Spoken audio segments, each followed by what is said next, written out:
What's up, guys? Back with another video. In today's video, I'm going to be giving you guys an update of the 350Z and, go over it a little bit and get some work done pretty much. Maybe go on a test drive. Here she is. The last time I drove this car was at Mid-Pond. And as you guys can see, she doesn't have any side skirts, no front bumper, missing, forgot what that's called right there. But no bumpers. The thing up there missing, that has nothing to do with Mid-Pond, but everything else, pretty much all the off-roading that I was doing, tore up pretty much what was already tore up. It just made it worse. So I decided to, after all of that, I ripped everything off the car, and I was like, I'm just going to get a new bumper. I'm going to get a new front bumper. I'm going to get new side skirts, all of that. I'm planning on, I want to get a kit.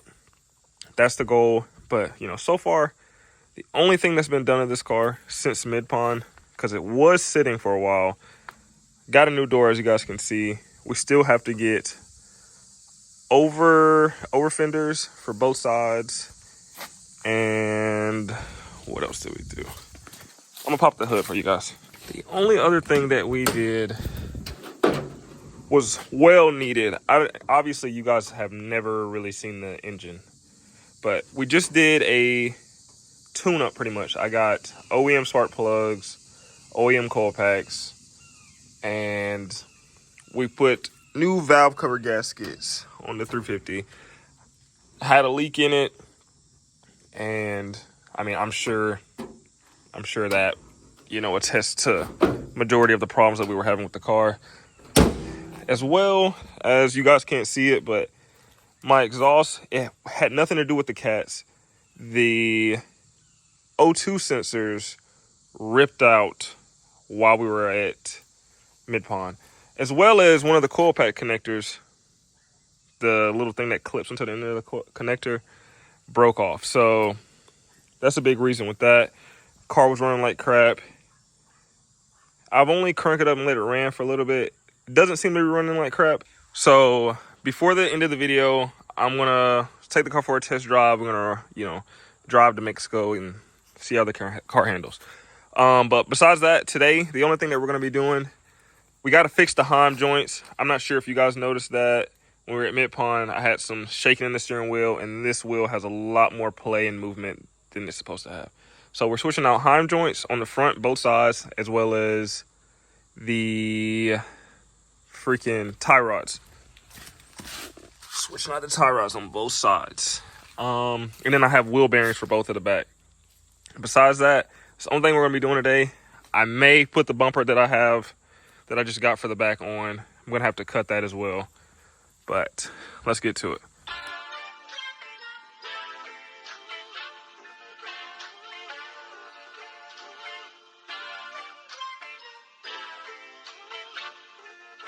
All right, guys. I'm going to give Daddy Vlogs a shout out. This guy right here, no? Yeah, he ain't paying me no attention. He's pretty much helped me get all of this car running, all of this car fixed, working. We're gonna try to get everything sanded and painted, before the Nappy Boy automotive event in November, I believe. Try to get the car running good. But just want to give him a shout out because he keeps saying that I'm not shouting him out. And I keep claiming everything, so. And he's doing none of the work. He's capping right now, but that's a dad for you. So all previous videos are live. All right, so we got off the old tie rod and Heim joint. This is the old versus the new, all greased up. Damn, don't make the hood nasty, but yeah, that's the difference. Eyeballing it, really, doing a little bit of measurements with some tape and eyes. And now we're gonna find something to cut that. Get this side installed, and then we'll do the same exact thing on the other side.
fuck?